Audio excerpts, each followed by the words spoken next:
आप में से कितने सारे लोगों को ये लगता है कि आपके इमोशंस का आपके स्पेशल बच्चों के ऊपर कोई असर नहीं होता, या आपकी और आपके पार्टनर की रिलेशनशिप बच्चों पर कोई असर नहीं होता?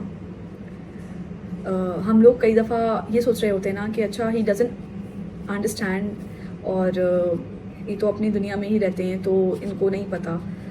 तो मोस्टली ऐसा हो रहा होता है कि हस्बैंड वाइफ की फ़ाइट्स हो रही होती हैं, या घर का माहौल इस तरह का होता है कि अगर जॉइंट फैमिली है तो फिर थोड़ा सा सिक हो जाता है। तो हर तरह की बात हस्बैंड से कर रहे होते हैं बच्चों के सामने, और उनसे कोई फ़िल्टर नहीं होता है बेसिकली।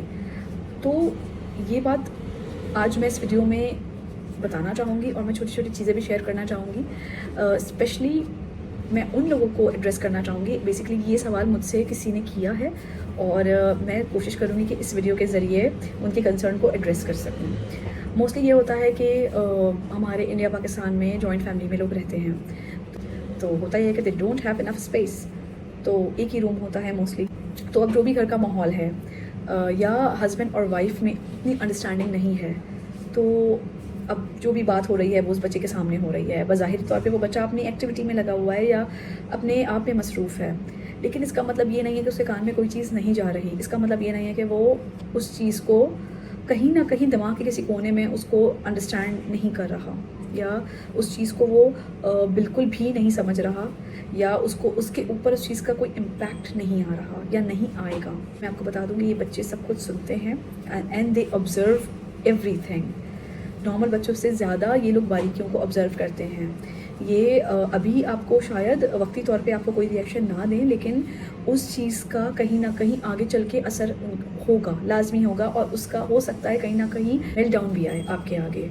आप परेशान होंगे कि क्या हुआ अचानक, इसका मेल्ट डाउन क्यों आया। वो मेल्ट डाउन अभी के लिए नहीं है, वो मेल्ट डाउन अभी का नहीं है, वो 2 दिन पहले जो आपके पार्टनर से फ़ाइट हो रही थी और वो बच्चा वहीं था, वो ऑब्ज़र्व कर रहा था, और वो कहीं ना कहीं उसके दिमाग के किसी कोने में चल रही थी, और वो डरा हुआ था या वो परेशान था, तो वो मेल्ट डाउन अब आपको देखने को मिल रहा है। ऐसा होता है, और बहुत ज़्यादा होता है, और फैमिलीज़ में काफ़ी होता है, क्योंकि जॉइंट फैमिली सिस्टम हमारा थोड़ा सा मुश्किल हो जाता है कई दफ़ा माओं के लिए।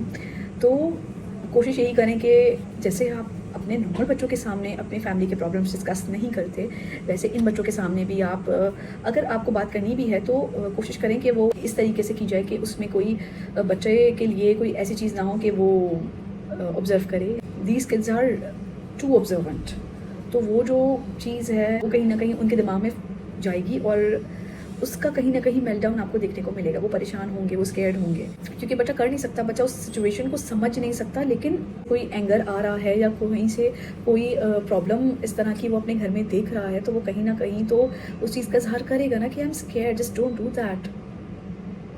अब जैसे मेरा बेटा है, वो डर जाता है। वो डरता किस तरह है कि अगर कोई, पहले ऐसा होता था मैं लाइट बंद कर दिया करती थी, वो नहीं डरता था, लेकिन अब लाइट बंद करने पे वो डर जाता है।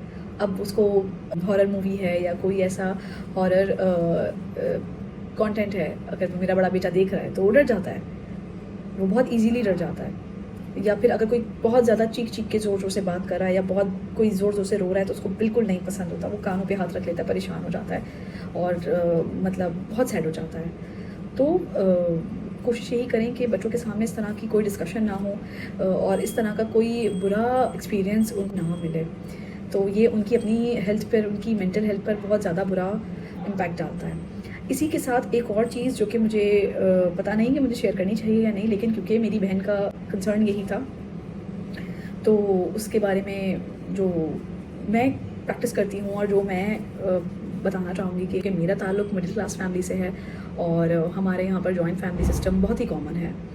तो होता ये है कि यूजुअली मदर्स के पास एक ही रूम होता है।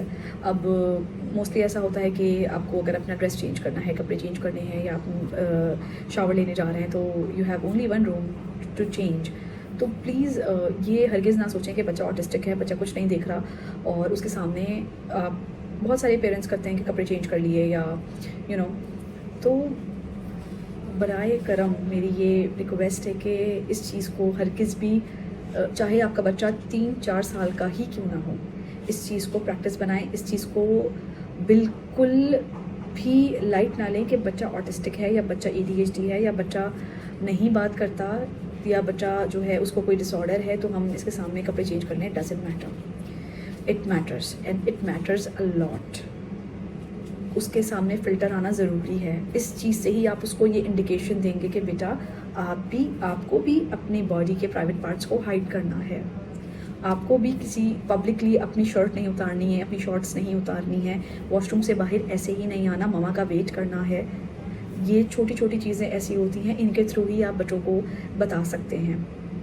तो प्लीज़ कोशिश यही करें कि कपड़े उनके सामने चेंज ना करें और उनके सामने कोई ऐसा एक्सपीरियंस ना हो कि बच्चे जो है वो, क्योंकि बच्चे डिस्टर्ब होते हैं, ये बच्चे डिस्टर्ब होते हैं। जैसे मैंने पहले भी कहा कि दे आर टू ऑब्जर्वेंट, तो ये हर चीज़ ऑब्ज़र्व कर रहे होते हैं और ऐसा ना हो कि खुदा ना ख्वास्ता उनकी मेमोरी में कोई ऐसी चीज़ जाए जिसका रिज़ल्ट बहुत ही बुरा हो। क्योंकि ये बच्चे इनको नहीं पता ना कि किस चीज़ को हमें जाके हाथ लगाना है या किस चीज़ को नहीं लगाना। कई दफ़ा मेरे साथ भी होता है, हम किसी रेस्टोरेंट में जाते हैं और अगर कोई जूस या कोल्ड ड्रिंक पी रहा है तो मेरा बेटा फटाफट से उसके पास भागता है। तो लेकिन अल्हम्दुलिल्लाह लोग इतने अंडरस्टैंडिंग होते हैं कि वो समझ जाते हैं। तो वक्त के साथ साथ ये बच्चे बेहतर होते हैं।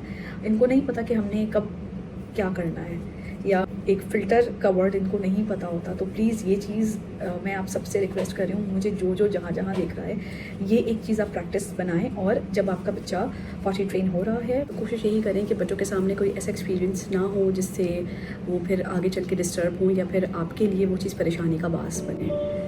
उम्मीद है आपको मेरी बात समझ में आई होगी। अगर आपके पास से रिलेटेड कोई भी सवाल है तो प्लीज़ बिल्कुल कीजिए and don't forget to like, subscribe and comment. आज के लिए इतना ही, मिलते हैं अगले वीडियो में। अस्सलाम वालेकुम।